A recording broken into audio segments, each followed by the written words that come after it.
This election is a crucial election for Kenya. First, because we had the last election we had in this country ended up with serious violence, taking us to the brink of civil war. And this election is supposed to be the gateway now to a new Kenya, where we leave behind that violence and move to a new country. And it's a first election as well under the new constitution.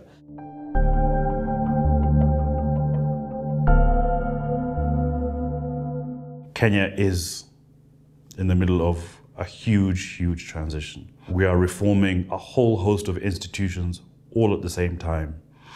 The transition that's taking place in this country would be a huge transition for any country. The fact of our new constitution cannot be gainsaid. It took 20 years to get to that new constitution. And I was part of that process of looking for a new constitution for 20 years. So for me, it is a really big, significant movement forward. Kenya was used to a unitary level of government. But this two-tier system of government has the national level at the top and 47 counties. We're not only electing a president and a deputy president and a member of parliament, we're also electing a governor, a senator, a women's representative, a county representative, etc. Devolution, as in the constitution, is geared to bring services closer to the people, to bring resources closer to the people, and to bring power closer to the people. And this power means that citizens will be able to make decisions about aspects, about issues affecting them directly. We're coming from a very, very long history of the centralized state where a few individuals became very, very powerful and very, very wealthy. And that perpetuated this perception that the resources of the country were centered around a few powerful people and their ethnic groups. The one part of the constitution that they are most energized about, especially in the marginalized parts of the country, is devolution, because it gives them the promise of accountability. They'll have a governor and a senator who are living near them. They're not just electing MPs who go to far-off capital in Nairobi, earning some of the highest salaries in the world, and are totally unaccountable and display a very nauseating level of impunity.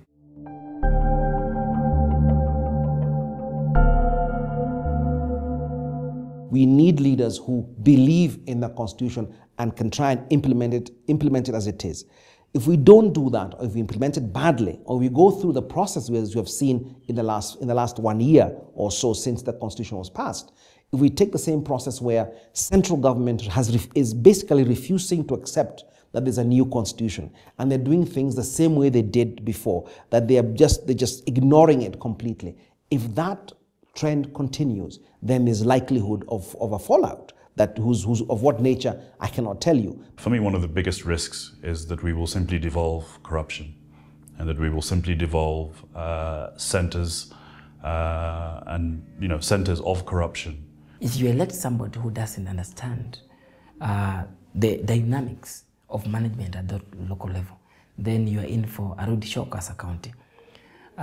Take an example of a county assembly member. This is the legislature of the county.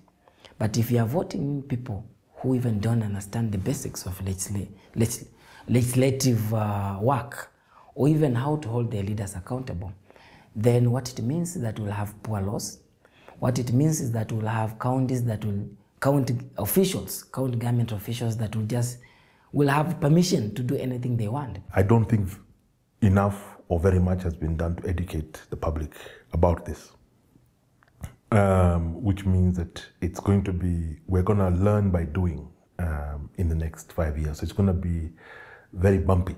With the county system, you may have a situation where, and actually this will often be the case, that in a particular county, you have one ethnic group that is the majority within that county.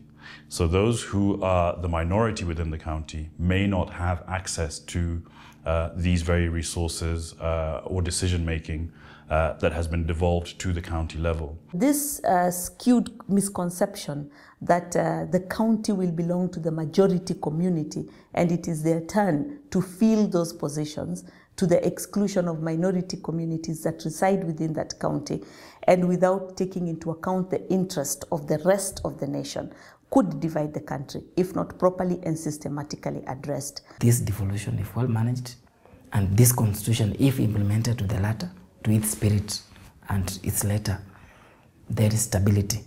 is the only product of what will come out of it. We, as Kenyans, are going to have to make changes to this constitution, which is a template that we've borrowed from the West very much, and turn it inside out if we have to, and cook up something that works for us. And that doesn't cost as much money as this one is probably going to cost. That doesn't divide people along ethnic lines. That the boundaries of the counties don't become battle lines.